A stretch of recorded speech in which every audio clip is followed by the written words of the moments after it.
People deluded. Sporting 0, Arsenal 1. Yeah, man, and what can I say? 3 wins from 3 opening games in the Europa League, 9 points. We've put ourselves in a fantastic position to qualify. We're more or less through. We're not through until you see the announcement that we're through, but we're taking care of business. 11 wins in all competitions from 11, and the biggest enemy now you're looking at, it could be ourselves. Complacency can't creep into our game. We'll get onto that in a moment, but going into the game, like I said, we just need to keep winning. 3 games in a week. These are the tests that are coming on the lads now. Games are coming thick and fast. We're testing every member of the squad, those who play on a regular basis, and those that are subject to cup competition. So yeah, obviously the talking points pre-game, you're looking at Jenkinson on the bench, Xhaka playing left back due to Monreal and Cola not being fully fit or being rested as a precaution. Socrates coming to the side, Holding was there as well as obviously El Nene. But getting into the game now, obviously we don't have the best of records playing in Portugal, and when I looked at Sporting Lisbon's record as well, just in general, they've only lost once in quite a while, like almost 2 years at home, I believe. And that last one was Barcelona or something like that. I can't remember the exact stat. Apologies, people, for that fooling. But yeah, I can't remember the exact stat. But the crowd were getting behind them.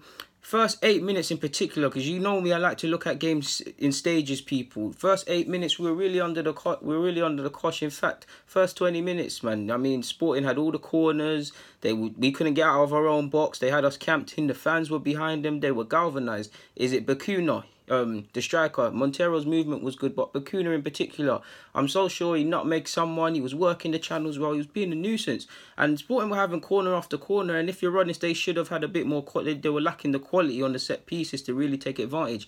But I did feel we were our own worst enemies more so than Sporting today, purely because playing out from the back, okay, cool. I like to see we still remain committed even when we're under pressure and it feels like we can't do it. But at times we need to be sensible with it. We've got Welbs and Aubameyang both on the pitch. They're both quite quick. They're being marked quite well, to be fair. Sporting, I felt they had first half, they had the tactics on lock. But every now and again, give the centre-half something to think about, the oppositions I'm referring to. Because we couldn't get out of our own half for a minute. Like, we were really camped in. They really did a good job of marking our players and forcing mistakes. They were forcing us to play the ball and recovering it back well.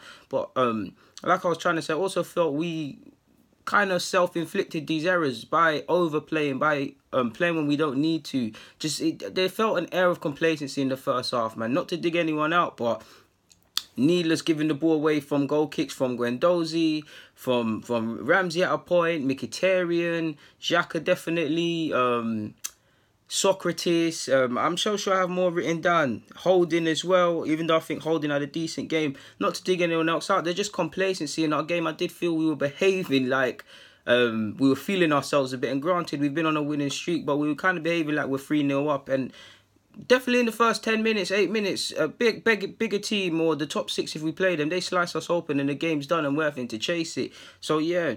I don't feel we're creating enough on an offensive point. I felt Welbs and Oba working the channels and switching up positions well, but they're being more or less marked out the game and not being given service. I felt, ironically, we needed Xhaka in midfield. We definitely missed a rare, but we needed Xhaka because apart from Guendouzi, we couldn't really get on the ball in midfield. And when he did, you're outnumbered. And obviously, that on top of being unable to get out of our own half for large periods was issues. Every now and again, we had cute little passages of play and we didn't do enough, but a couple crosses were troubling Sporting. But on a general basis, we didn't really do anything for 25 minutes. We had a couple stages. You're probably looking at the best opportunity in that first half was probably, for me anyways, Mkhitaryan's free kick from long range or so. We're not playing poorly, or well, you can say we are because we've been on a winning streak. We'll hold ourselves to high standards, but we're not playing terrible. I just feel there's an air of complacency, a bit of lackadaisy play. I don't think these players are arrogant, but obviously when you've been on a winning streak, it has a subconscious effect, and it's just like we knew we were gonna win sort of thing. So like, yeah, man, really and truly, I did feel, I don't want to say we're lucky to go into half time at 0-0, but it definitely could have went another way. And my talking points were, yeah, it's good that it's 0-0. Need to get our attackers into the game. I'm trying to think of ways at this moment how to get Xhaka on the ball, some sort of midfielder. Like I said about Oba and all of them, I kind of want them off the flanks and being able to receive the ball and stuff like that because they're having issues in that department. So yeah, man.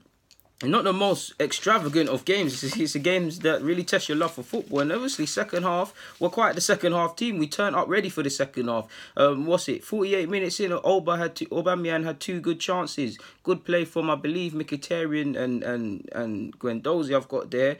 And then obviously, so again, Oba had a good effort and he earned a corner. And we're really up in it now. 53 minutes in, just under 10 minutes in, we've now matched, well not matched, well Sporting had 8 corners in total at this point in the game. We've now got 5 and it felt like, I actually honestly thought Sporting had more corners because it felt like they had 100 in that game.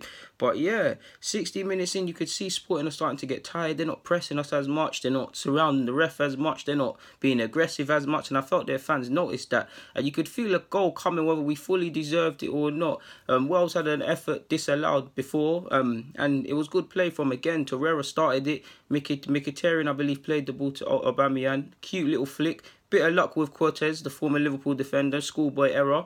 And Wells takes advantage. And maybe the keeper could read it a bit better because you know what Wells is about to do, but I can't blame him. Either way, Wells slots it home. He slots it home. It's 1-0 whether we deserve it or not. Yeah, at this moment, it's three wins from 9 points. We just got to do the job and see it out.